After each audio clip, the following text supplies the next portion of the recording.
name's Carol, and I've been reading through the Haunted Places section of the site. I wanted to give you some additional info on Peters Woods, Fairburn, Georgia. I grew up around that area, Newman, Georgia to be exact, and I have some stories to give you about my experiences with Peter Woods. You have my permission to post them on the website if you choose so. Let me know if you do. I've heard stories of a satanic cult practicing out in the woods, in an old shack where meat was stored. The name for it escapes me. My parents have confirmed this, and my mom says that those stories have been circulating since the 80s, before I was even born. A guy my friend knew was in one of the practicing cults, so the rumors are true. I've had some strange experiences on that road too. A group of my friends and I went to Peters Woods for some thrills about 5 or so years ago. We got out of the car, it was still running, and we're standing around waiting for something interesting to happen when we heard something move in the woods. We all turned towards the noise, and I saw a creature wrap its head around a tree trunk and lean around the tree to look at us. It had bright green eyes, and its fingers were long. We all freaked out and jumped in the car. After we calmed down, we compared stories and found that we had seen the same thing. We're not the only people to have seen that creature. One person with us had seen it before and had drawn it. One of my old coworkers lived near Peters Woods, and she described it to me one night while we were sharing spooky stories at work. The creature is usually 6.5 to 7 feet tall, with a lanky frame and long arms. It has green eyes, and I found out recently from a friend that it's a demon. From what I remember, there's lots of them rambling around Peters Woods. This friend has experienced them as well, but her incidents are totally unrelated. The person who had drawn this creature also told us of an extremely haunted 2-story house he and his friends used to frequent. He said you could stand on the porch and hear things moving on the upper floor, the lower floor, and in the backyard. Most of it he described as scuttling, or many things moving rapidly over the floor. He said he looked through the window of the front door, which apparently looked through to the back door, on more than one occasion, and he saw a black shape with bright eyes looking at him through the back door. When he found this particular house, there was nothing but the foundation and chimney left. It had burned down, but there wasn't any sort of evidence on the surrounding grounds and trees to show it. Nothing close to the foundation was scorched or marred in any way. My friend and I have psychic abilities, and I got the feeling that the place was so haunted by so many things, bad things, that it burned down to hide its secrets. I mentioned this to my friends, and my psychic friend felt the same thing. Many more things have been going on in those woods than a simple Amish girl in a hidden cemetery. The place is teeming with paranormal activity, most of it opened up by the satanic cults.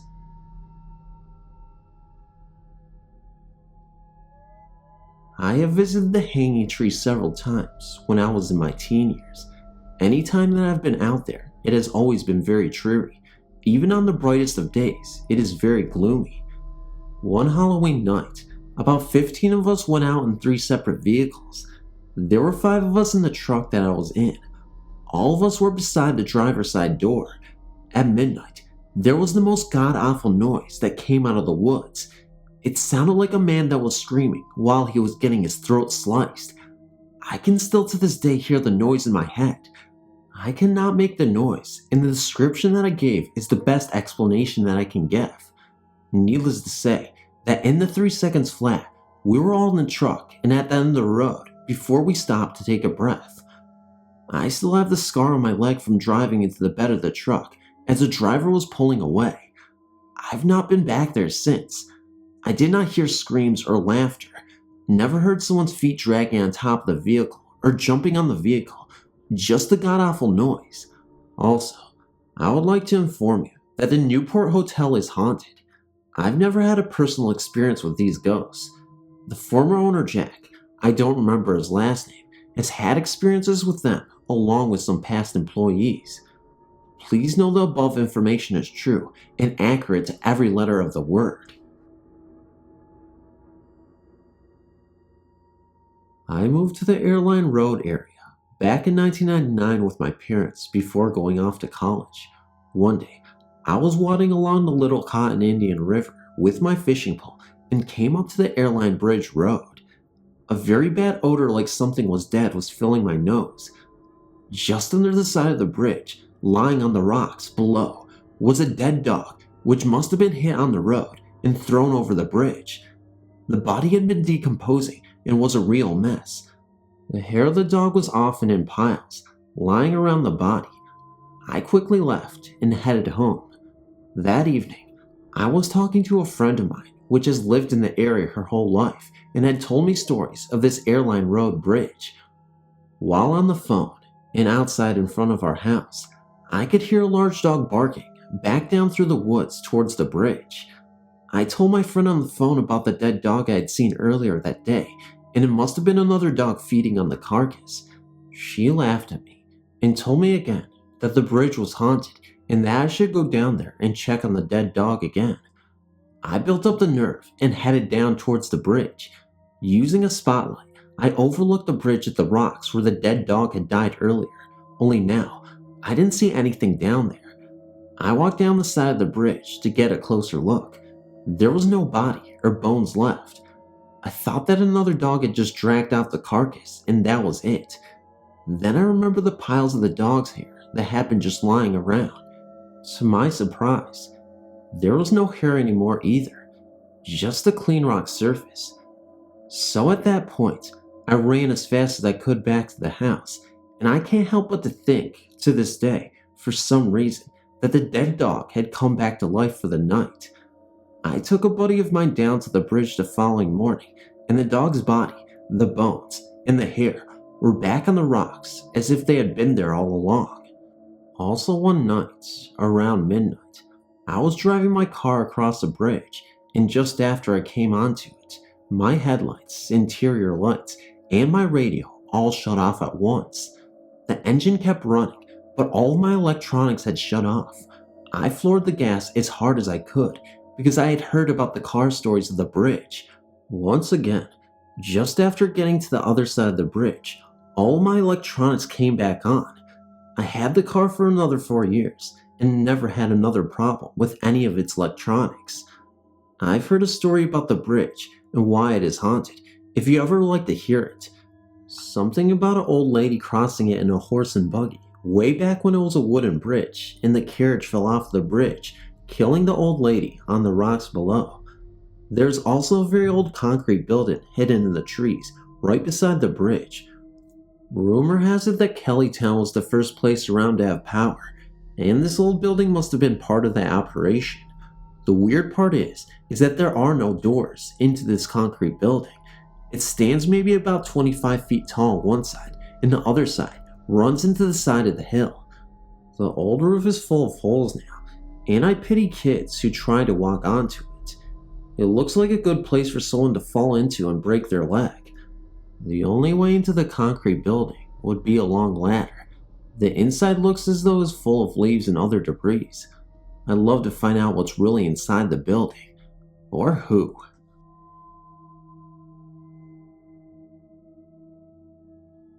I remember that in 1964, and shortly after our baby, Lori, was born, my husband took me to see the spook light. It's outside Joplin, over the state line. We parked on a gravel road and waited about a half an hour. Suddenly, floating out of the woods, came the spook light. It floated out and down the road towards us like a ball of lightning, only on a much more erratic course. It got within 100 feet of our car, in the middle of the road, when it suddenly disappeared. Thank heaven. I'd heard from my husband's best friend that if touched your car, the paint would blister and peel, just like it did on his car when the light landed on his hood. My husband had been watching the spook light since he was a little boy, and said this was the closest he'd ever been to it. I've seen ball lightning before, and swamp gas. This was nothing like it. We returned every few weeks, and the performance was repeated, but it never got any closer before it just vanished. I can't tell you how long I've waited for someone to talk about this phenomenon. Thanks for reading.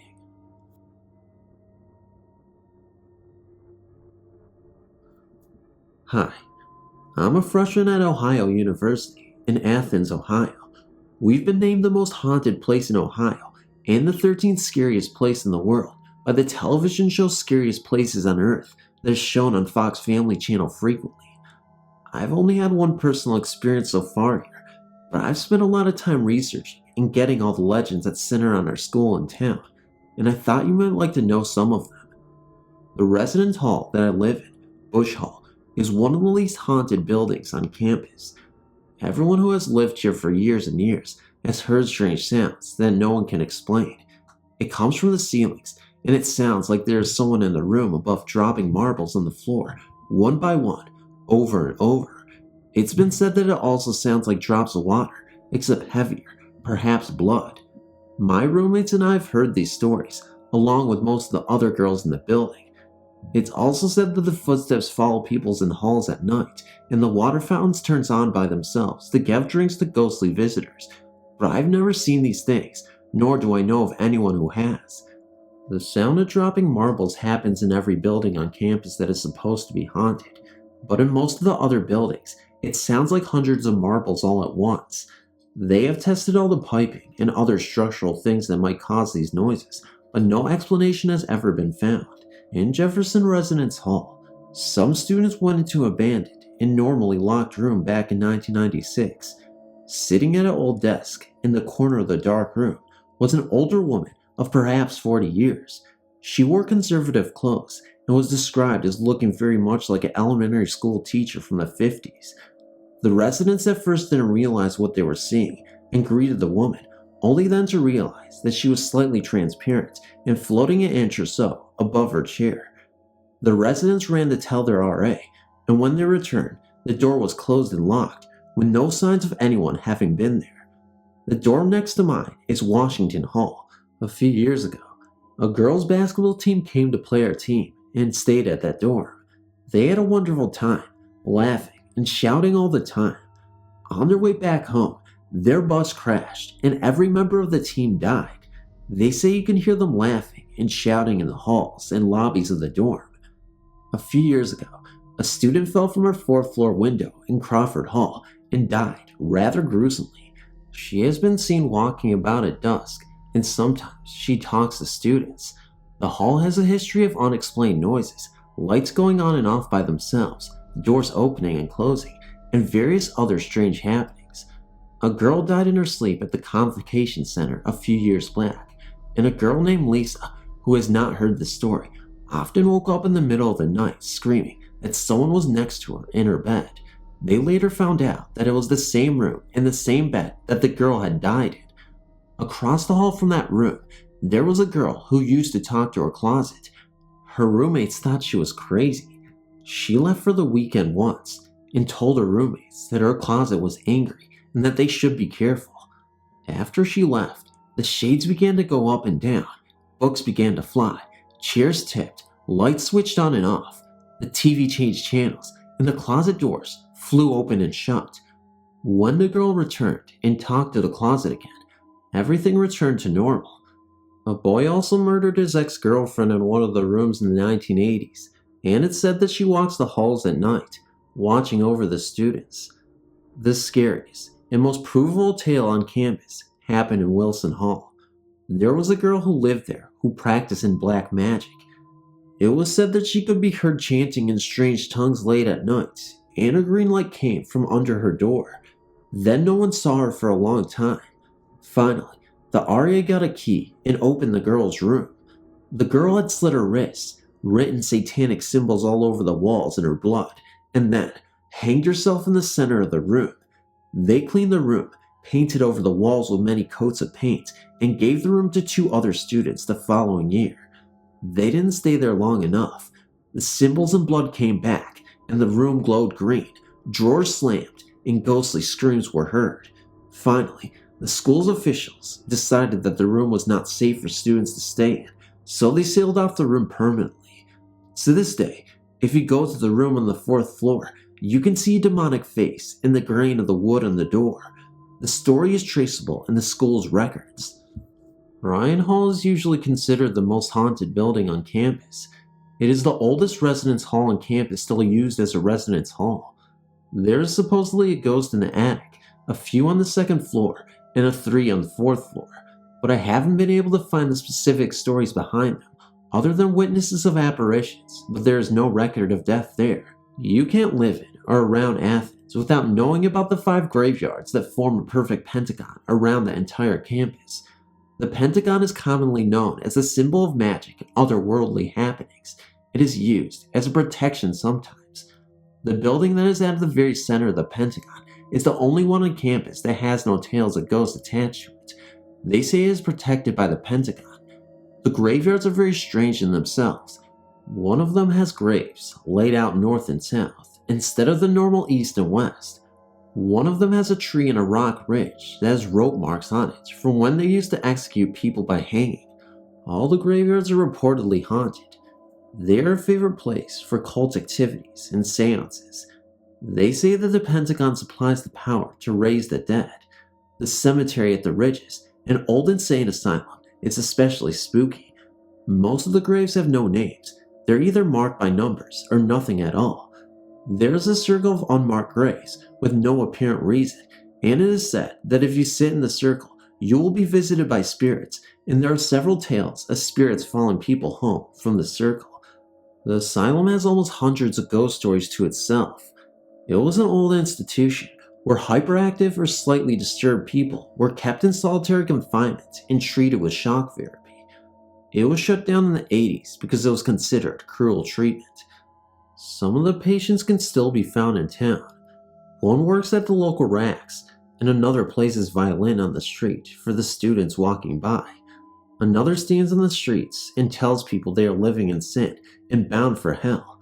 At any rate, you can hear screams in the halls of the asylum, and many other strange occurrences have been reported. The most popular tale is of an old patient named Marge.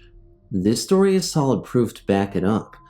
When they closed the asylum, they knew that the students and kids at the town would try to get in and explore, so as each section of the buildings were excavated, they were sealed shut. Marge was deaf and dumb. She exited the building, but then remembered that she had left a cherished possession behind. She asked permission to go back for it and was granted it. No one is sure what happened next. Either she got confused in the long twisting halls and could not find her way out, or simply forgot to come back out. But she was sealed in the building because everyone thought that she was out. She could not yell for help to the workers, not 10 yards outside of the barred windows, because she couldn't talk. She took off her clothes, folded her arms across her chest, and eventually died of starvation. Her body was found when the building was reopened several years later. When they moved her body, there was a print on the floor, like a leaves on cement sometimes, where her body had lain. As hard as they scribbled, the stain is still there, in the shape of her body, and if you went on the tours they used to give of the asylum, you could see it. If you are a little determined, you can find a picture of it on the internet, on one of the haunted Athens sites. Some say that she walks the halls, looking for a way out and screaming in panic. The details of Marge and her prints can be found in the Athens City police records.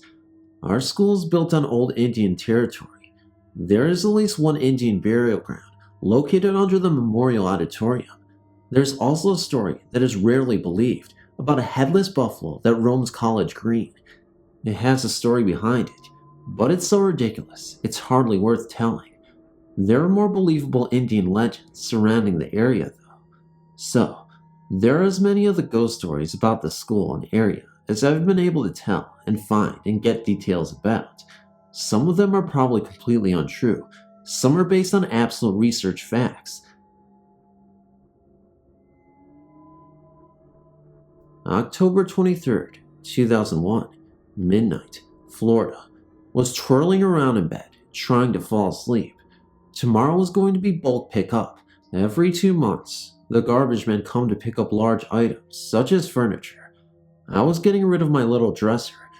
My mom went outside to get a few other things that I left inside it. I watched her walk back up to the house. I heard her slam the door closed. I believe she went into the bedroom to sleep. Here's the creepy part. The lights flashed on and off. I decided to peek through my window again, and there, outside, behind my dad's white car, I saw a white figure floating around in circles. I have pretty good vision, and could make out a solid figure, headless, walking around. I dropped the window shade for a second, then reopened it. Gone. The figure was gone. It just disappeared. Now, these houses in our neighborhood were rather new, only about 11 to 14 years. No one inside it had died, except our neighbor. She was old. I heard she had heart failure or something, only about 6 months ago. That was near where I saw the figure. Also, my friend, who likes to gossip a lot, told me centuries ago this used to be battlegrounds. He also told me that some guy was buried somewhere close to my house, in this so-called battle. Although the story was a short one, I hope you enjoyed it. It sure scared the hell out of me, but I'm not really sure how I can explain it fully. I understand the history of what happened, the battlegrounds and all, but I'm not sure exactly what's going on. If you guys can help me out, I really appreciate it.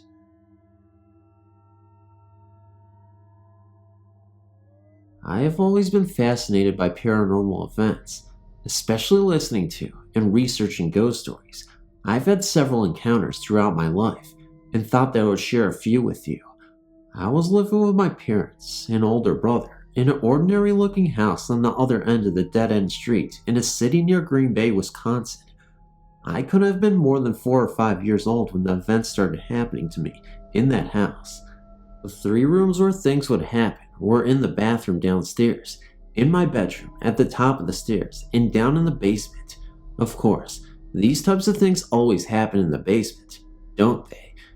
In the largest room of the basement, my brother and I kept our toys.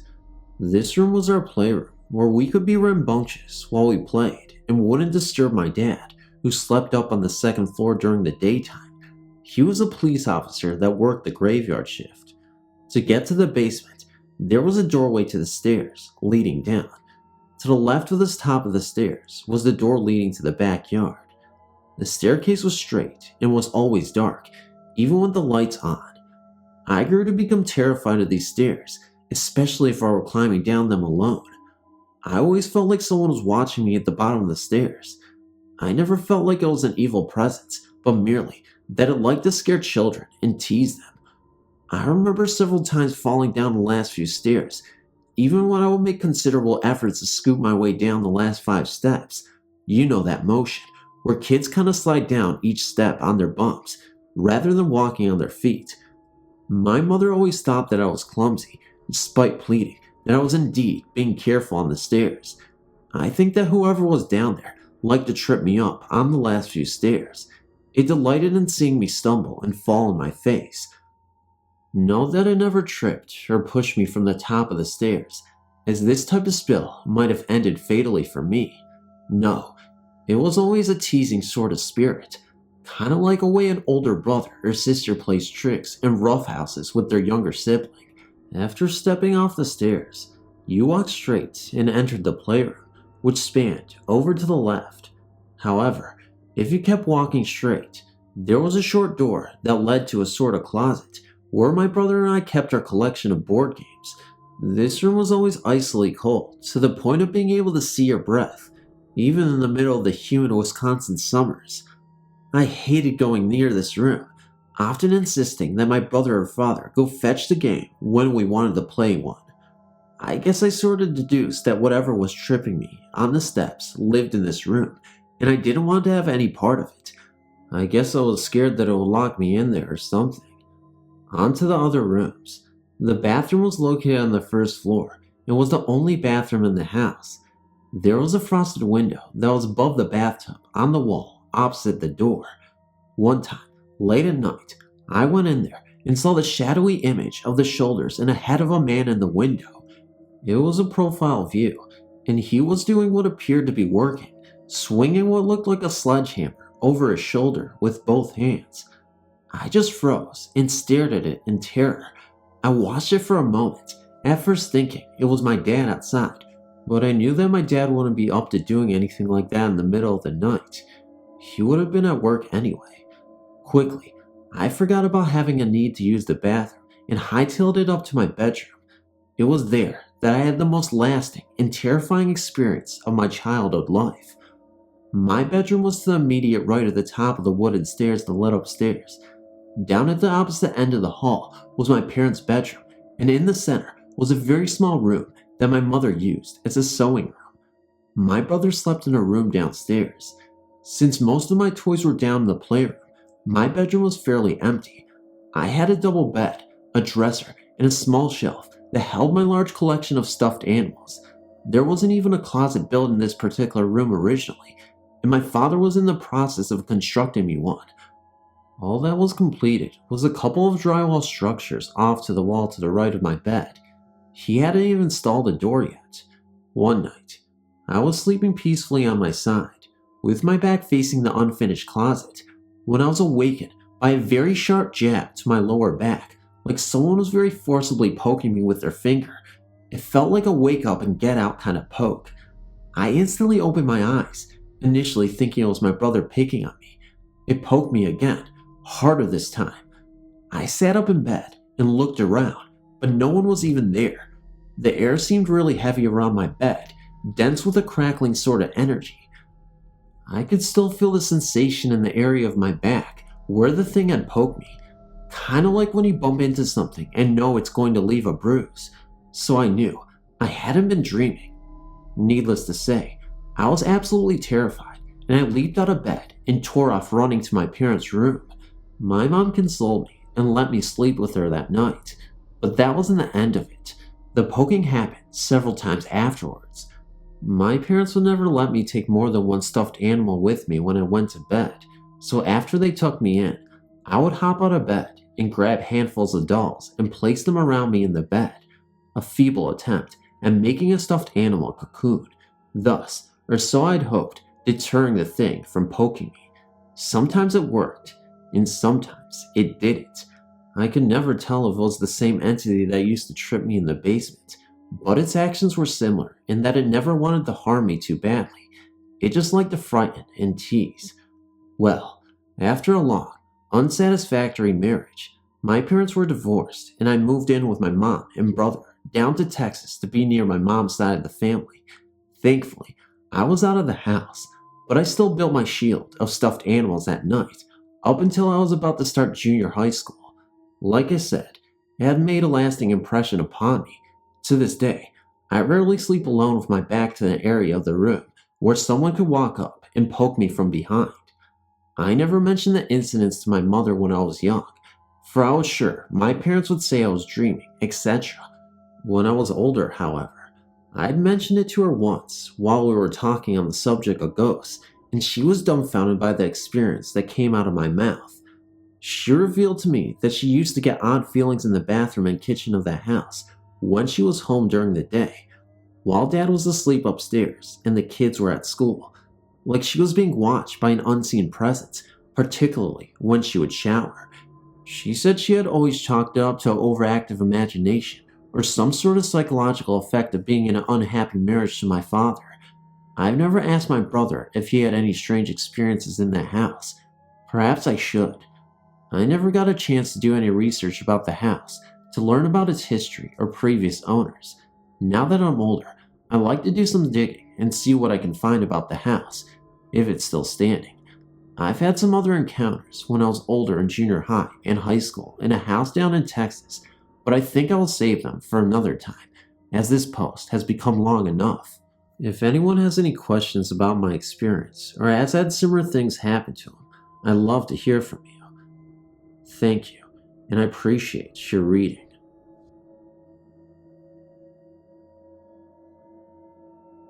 I was given your website address today and wish to share with you an experience I had in 1965.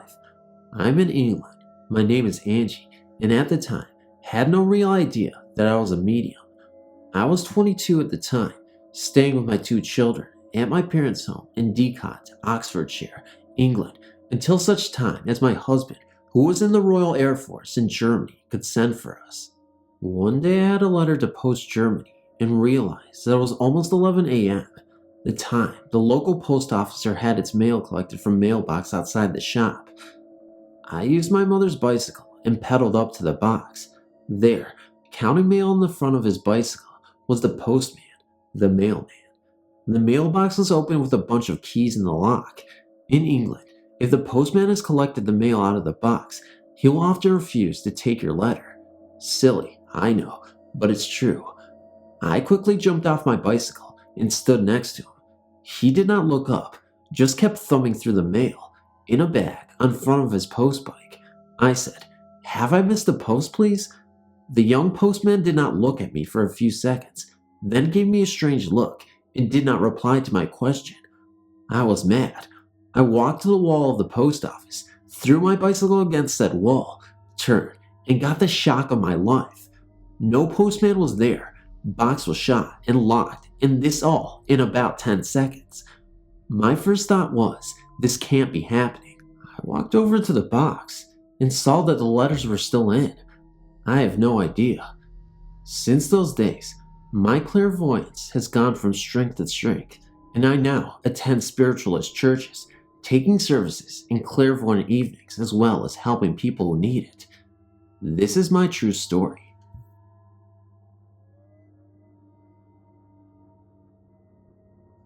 Phantoms! Phantoms! I'm so glad to see you! It was 30 minutes before I could talk to you guys! I just heard rambling and stories of stories of stories and stories! Guys, I'm here! It's Phantom! Hi!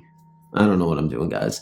Thank you so much again. I got to 30 minutes. That's why I'm excited for you guys, because it's 30 more minutes. Usually I do the 20 minutes if you're used to my channel. And if you're not, go ahead. Like, comment, and subscribe if this story has impacted you in some way. I meant to say video, but I'm back, guys. Anyway, guys, I know this video was a little late. Usually I upload Mondays and Fridays, and I missed Monday's deadline, but it was for a good reason, because I wanted to get a longer video out for you guys and wanted to be at my absolute best. For that, go ahead and share this. We're getting so close to 10K, guys. I really can't wrap my mind around it.